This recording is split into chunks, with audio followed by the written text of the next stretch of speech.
De todos los periodos y eventos prehistóricos, quizás ninguno sea tan icónico como la Edad de Hielo. De ella surgieron cosas como los mamuts, los esmileons, una infinidad de animales que llevan la palabra caverna en su nombre y, por supuesto, gigantescas capas de hielo. Y gracias a los medios de comunicación, también se ha convertido en un periodo altamente mitificado, dadas sus diferencias con el presente. Sin embargo, lo cierto es que nunca superamos por completo la edad de hielo, al menos según la glaciología, ya que una edad de hielo se refiere a cualquier momento en el que se formaron extensas capas de hielo. Están presentes tanto en el hemisferio norte como en el sur. Y el mundo actual aún cumple con estos requisitos, al menos por ahora. Existen definiciones aún más laxas, donde algunos consideran que una edad de hielo es simplemente cualquier momento en el que la Tierra posee glaciares o capas de hielo permanentes en cualquier lugar. Y oficialmente, según los científicos, el presente todavía se considera parte de la glaciación cuaternaria. Y, obviamente, muchos desconocen que aún estamos en una edad de hielo, y la gente generalmente cree que la Tierra prácticamente siempre ha habido grandes cantidades de hielo cubriendo el planeta. Pero en realidad no es así. Y en varios puntos de la historia de nuestro planeta, ha carecido completamente de hielo, lo que nos lleva a preguntarnos, ¿cuándo fue la Tierra la última vez que estuvo completamente verde, o al menos sin hielo? Uno pensaría que la respuesta tendría algo que ver con el periodo de glaciación cuaternaria, que se cree que comenzó hace unos 2,58 millones de años. Pero si viajaras un día o incluso algunos años antes de que comenzara este evento, aún encontrarías mucho hielo. Y frío para todos, porque este evento es solo la punta del iceberg. Sin juego de palabras. De hecho, si nos remontamos a 1, 2 o incluso 10 millones de años atrás, aún encontraríamos algunas partes del planeta cubiertas de hielo. No. Para ver la Tierra completamente sin hielo, tendríamos que remontarnos mucho más atrás de lo que esperaríamos. Antes de que existieran los humanos, o cualquiera de los grandes simios, una época en la que los cocodrilos vivían en la Antártida, cuando las palmeras crecían en lugares como Alaska, los mamíferos. Parecía extraterrestre, y los continentes fueron inundados por océanos. En otras palabras, el Eoceno tardío. Esta fue una época misteriosa, que se desarrolló entre 40 y 34 millones de años atrás, lo que significa que la última vez que tuvimos una Tierra verde, estábamos más cerca en el tiempo de los dinosaurios que del presente. Y dado que no había hielo permanente, se puede apostar a que esta era pasada fue mucho más calurosa que la actual. La mayoría de los estudios indican que justo antes del estallido de la edad de hielo, las temperaturas promedio eran aproximadamente entre 5 y 8 grados centígrados más cálido que hoy. Esto significa que un país como Francia se sentía más como Siria y que Europa, en general, se acercaba más a un clima subtropical que templado. Mientras tanto, si vivieras, por ejemplo, en Estados Unidos, encontrarías un clima más parecido al de Uruguay. Y, por lo tanto, naturalmente, si el clima es tan diferente, otras cosas también lo serán, como los patrones climáticos esperados, ya que esta época es mucho más susceptible a incendios forestales, tormentas fuertes y olas de calor. Y la irregularidad de las lluvias y sequías, lo que contribuyó a mantener en vilo al Eoceno tardío y a sus habitantes. Pero el cambio más notable fue el agua. En concreto, la cantidad de agua que había. Hoy en día, el 70% del agua dulce de la Tierra está congelada, lo que equivale a aproximadamente el 2% del suministro total de agua. Y, claro, puede que no parezca mucho, su importancia se vio claramente en los niveles del mar en el Eoceno, que posiblemente estaban 70 metros, 230 pies, por encima de los niveles actuales. Lo que significa que los mapas de la época habrían sufrido algunos cambios. Para empezar, gran parte de nuestra costa actual estaba sumergida. Y además, Florida estaba cómodamente sumergida. Europa estaba dividida en islas gigantes y pequeñas, India hacía lo suyo, y el Sáhara era húmedo, no seco. Y con todos estos entornos acuáticos y temperaturas más cálidas, se puede apostar que la pesca era o habría sido buena, pero al mismo tiempo extremadamente peligrosa, como lo fue en estas aguas acechaban los mayores depredadores de la Tierra en aquella época.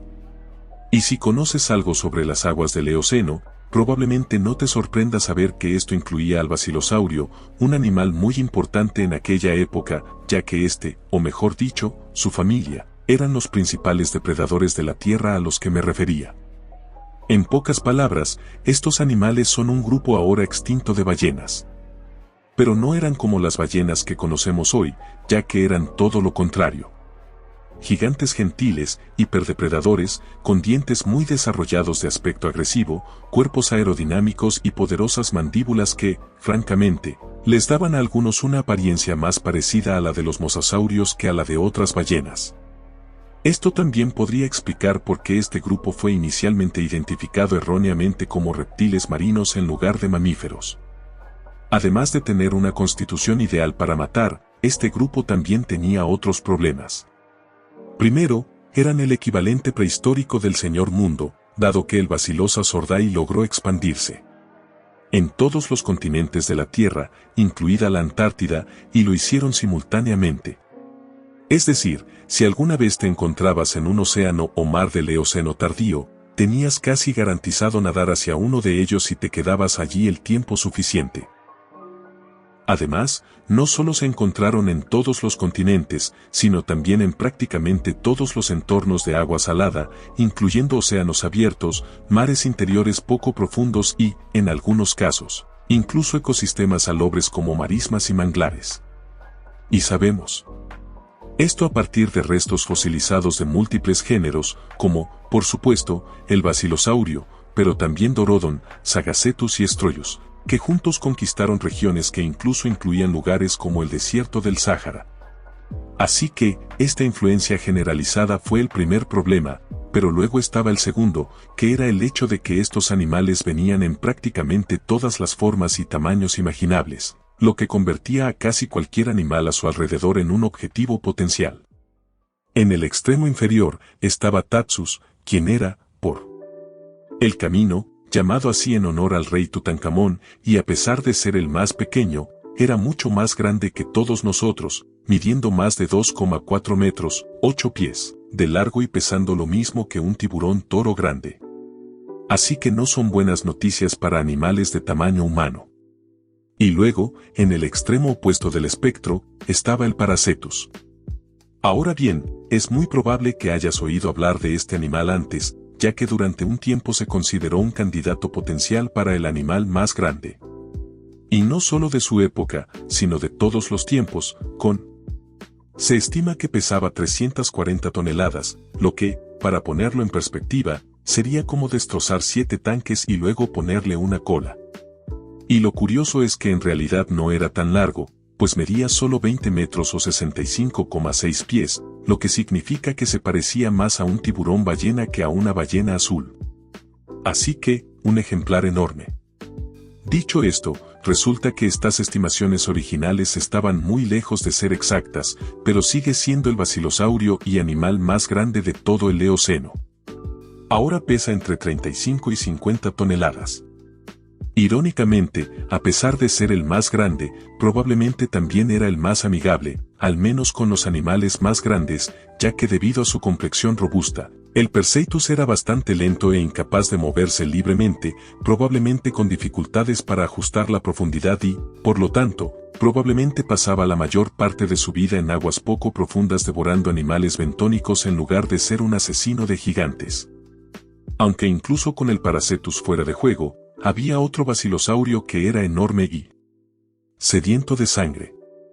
Y ese era, por supuesto, el basilosaurio, que medía hasta 18 metros o 60 pies de largo. Así que, imagínense a una ballena jorobada, solo que 10 veces más aterradora y aerodinámica, con un peso de unas 15 toneladas, además de ser una auténtica velocista, lo que le permitía un estilo de vida de caza muy activo, donde el basilosaurio se alimentaba de prácticamente todo lo que quería, incluyendo tiburones, peces grandes y otros mamíferos marinos, incluyendo a los de su propia especie, como el Dorodón. Un hecho que conocemos gracias al contenido estomacal y las marcas de mordeduras conservadas en múltiples diferentes especímenes de Dorodon, y la mayoría de los estudios incluso concluyen que otras ballenas eran, de hecho, la principal fuente de alimento de esta criatura. Así que, obviamente, considerando que cazaba ballenas, habría necesitado una mordida considerable. Y digamos que la tenía. Con una mordida que registró unos 20.000 newtons, suficiente, por cierto, para romper hormigón en las condiciones adecuadas. Y esta fuerza de mordida habría sido ejercida por docenas de dientes gigantes de muchos tipos diferentes, pero podría. En general, se puede describir como afilado, robusto y puntiagudo, lo que le permite perforar, aplastar y luego masticar, sí, masticar, a sus presas hasta convertirlas en pasta. Y con todas estas características combinadas, no sorprende que esta bestia pudiera mantener una amplia distribución, encontrándose en el norte de África, Norteamérica y varias partes de Asia.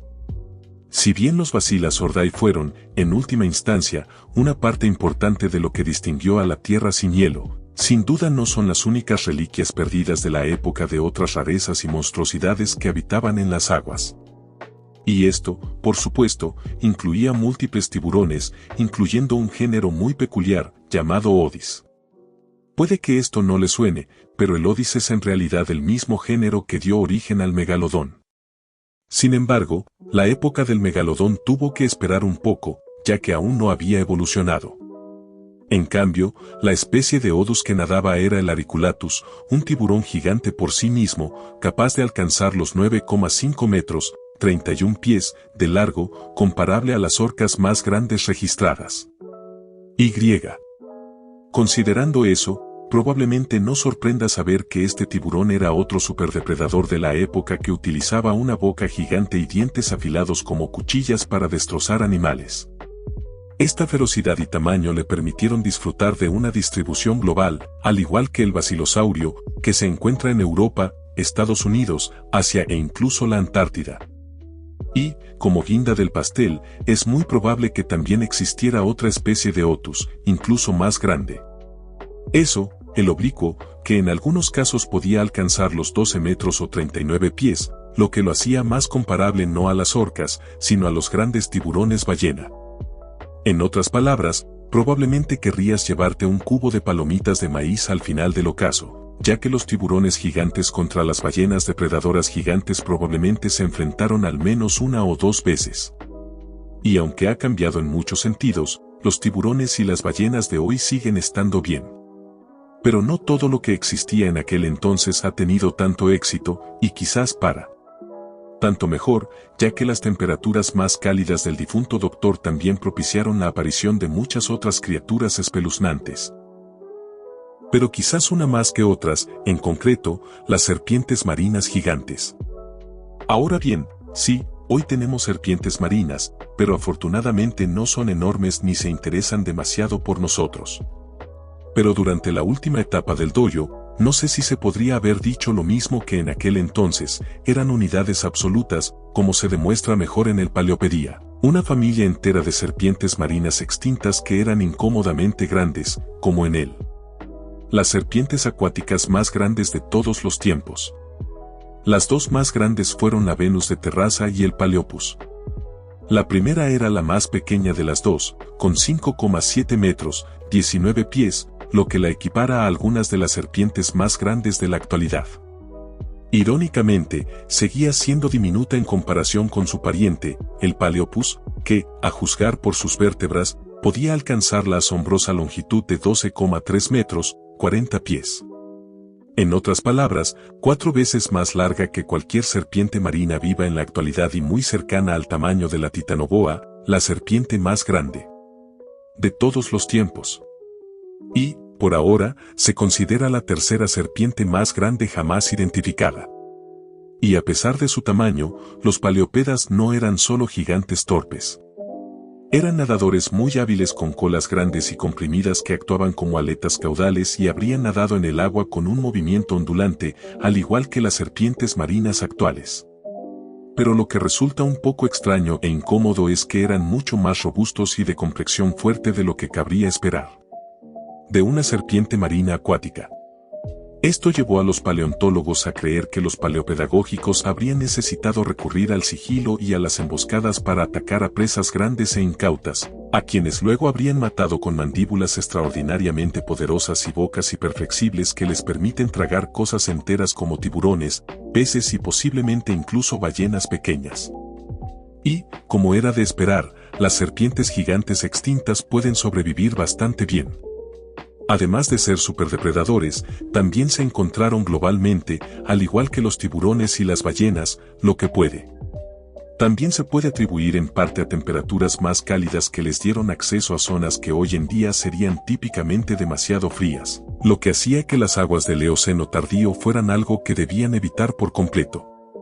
Afortunadamente, dicho todo esto, las condiciones de la Tierra prehielo no solo crearon monstruosidades, ya que en todo el mundo, otros grupos más amigables también se beneficiaron de ellas, incluyendo no solo una variedad de tortugas marinas, cefópodos, peces óseos e invertebrados, sino también nuestras sirenas favoritas, los sirenios, que en ese momento eran excepcionalmente diversos, aunque también un poco diferentes de como los sirenios conocemos hoy en día, ya que eran un poco más primitivos y recientemente habían adoptado un estilo de vida completamente acuático. Esto dio como resultado que algunas especies aún poseyeran rasgos físicos que no se esperarían encontrar en un animal acuático. Me refiero a 4 extremidades y dedos. De hecho, incluso es posible que en aquel entonces se pudiera ver a un sirenio caminando por tierra. Como en la escena de E.I.O., no. Todos se habían adaptado completamente al agua y algunos eran anfibios o, en algunos casos, incluso principalmente terrestres. Y no solo se encontraban en este punto intermedio figurativo, ya que otro grupo que hacía algo similar eran sus viejos amigos, los citantes. Además del basilosáureo, también existían los protótidos, un grupo diverso de ballenas que, en cierto modo, tenían más cosas en común con los anfibios que con sus parientes extintos, dado que eran anfibios. Poseían extremidades fuertes y lo suficientemente desarrolladas como para sostener sus cuerpos en tierra, a la vez que presentaban rasgos más adecuados para las aventuras acuáticas, incluyendo no solo membranas en sus patas, sino también, en algunos casos, colas muy desarrolladas. Siguiendo el ejemplo de sus primos, los Basilsordae, los miembros de esta familia eran un poco más hostiles que la mayoría de las citas actuales, con dientes diseñados para perforar, punzar y desgarrar la carne en lugar de alimentarse por filtración. La única buena noticia aquí es que no eran tan grandes como sus parientes coexistentes, siendo más parecidos al tamaño de los osos, y el más grande pesaba aproximadamente lo mismo que un oso grizzly. Así que, aún así, no era gran cosa. Y al tener esto en cuenta, también te darás cuenta de que no solo era posible ser asesinado por una ballena en el Sáhara en aquel entonces, sino también ser perseguido por ballenas en tierra. Probablemente no era algo que tuvieras en tu tarjeta de bingo de viajes en el tiempo. Ahora bien, la presencia de ballenas y sirenios en tierra se considera muy extraña. Sin embargo, de hecho, establece un buen tono para la superficie, que, al igual que los océanos, era completamente diferente en aquel entonces. Esto incluía no solo a los animales, sino también al propio paisaje. A medida que el clima más cálido y, en general, más húmedo, dio lugar a que los bosques tropicales, los bosques abiertos y los bosques caducifolios se convirtieran en los ecosistemas dominantes, lo que permitió tanto nuevas formas de vida como la persistencia de grupos arcaicos. Además, gracias a estas condiciones y al hecho de que la Tierra, en ese momento, tuvo tiempo de recuperarse. Desde la extinción masiva de K.T., las criaturas también eran, en promedio, más grandes que antes. Y había una cohorte de mamíferos en particular que arrasaba en la caza mayor, los Unuyet. Ahora bien, los Unuyet no son nada nuevo, y generalmente los conocemos como animales con pezuñas. Así que pensemos en caballos, jirafas y rinocerontes. Y aunque ninguno de estos tres existía todavía en un sentido moderno, los antiguos Unuyet Eocene podrían parecerse un poco a sus futuros descendientes, como lo demuestran los brontosaurios, que también estuvieron entre los primeros mamíferos terrestres en superar la marca de varias toneladas. Superficialmente parecidos a los rinocerontes, estos pisodáctilos también operaban de forma similar, luciendo cuernos que no estaban hechos de queratina, sino de huesos rectos, y en algunos especímenes presentaban diversas excrescencias, lo que sugiere que estos herbívoros los utilizaban para golpear objetos con la cabeza, lo que habría sido un ataque formidable, considerando que algunos podían pesar más de 4 toneladas. Y durante su existencia, los brontosaurios habrían sido uno de los sitios más comunes. A primera vista. Sin embargo, eran solo una parte de una tendencia más amplia a la que me gusta llamar rinoificación. Muchas otras familias de mamíferos presentaban diseños corporales similares, siendo quizás el siguiente ejemplo más exitoso los embriópodos, que, a pesar de mantener la forma del rinoceronte, estaban más emparentados con los sirenios. También eran más grandes que sus hermanos, y algunas especies pesaban más de 4,5 toneladas, lo que, para ponerlo en perspectiva, es similar al peso de un pequeño elefante asiático adulto. Y juntos, estos dos grupos habrían constituido una buena parte de los grandes animales terrestres. Pero, en última instancia, se trataba de una situación de 3 mosqueteros, ya que no podemos olvidarnos de los primeros proboscidios, es decir, el grupo que un día se convertiría en elefantes, que también estaban experimentando su propio estirón. Y aunque eran innegablemente grandes, aún no eran los animales terrestres más grandes, algunos ni siquiera medían la altura del hombro. Pero su momento llegaría. Y dado que estás viendo este video, también deberíamos ser capaces de deducir que nosotros, los primates, algún día también nos desarrollaríamos. Pero irónicamente, a pesar de no tener aún ningún miembro con un coeficiente intelectual de 200, a los primates les iba mejor en algunos aspectos durante la Tierra Isis que ahora. Nuestra diversidad en aquel entonces era descomunal, principalmente debido a la mayor presencia de bosques. Y, por supuesto, más bosque significa más mon. Y junto con los de su especie, otra. Criaturas pequeñas también se beneficiaron de estos bosques, incluyendo una variedad de roedores, insectóvoros y modestos parasáctilos, que eran simplemente desprovistos de dedos. Y en general, estos días pasados fueron fundamentales para los mamíferos, impulsando tanto el crecimiento como una enorme diversidad. Y aunque quizás se les podría llamar los reyes del planeta, debo mencionar que ciertamente no se quedaron sin oposición. Porque aunque el Cenozoico se conoce como la era de los mamíferos, fue durante este tiempo que los reptiles también dieron una buena batalla, intentando aferrarse a su corona como gobernantes de la Tierra. Y dado que la mayoría de los reptiles, si bien son de sangre fría, también disfrutaban de un mayor poder gracias a las temperaturas más cálidas. Sin embargo, no les interesaban los roles de los grandes herbívoros. En cambio, evolucionaron para convertirse en carnívoros de gran éxito, quienes en algunos casos se convirtieron en los depredadores máximos de la región respectiva. Entre ellos se encontraban los famosos ratatos del bosque, un grupo de aves terrestres asesinas no voladoras que poseían picos robustos y mortíferos y podían alcanzar tamaños que hacían que incluso las aves grandes parecieran pequeñas. Y mientras tanto, a otras aves también les iba bien, con ambos. Pingüinos gigantes y voladores titánicos, ambos con posibilidades muy reales de presenciar en cualquier safari a finales del Cretácico. Y aunque las aves de antaño representaban una amenaza para animales de tamaño humano, probablemente no le diría a un viajero en el tiempo que se preocupara más por ellas, ya que tenían otro gran problema, otro grupo de reptiles mucho más temible y letal, los Ebecadae. Esta era una familia de crocodilomorfos que existía desde finales del Cretácico, pero que apenas había encontrado su ritmo.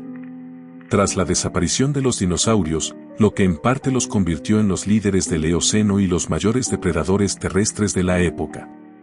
A primera vista, probablemente los describí como cocodrilos que parecían correr mejor que nadar.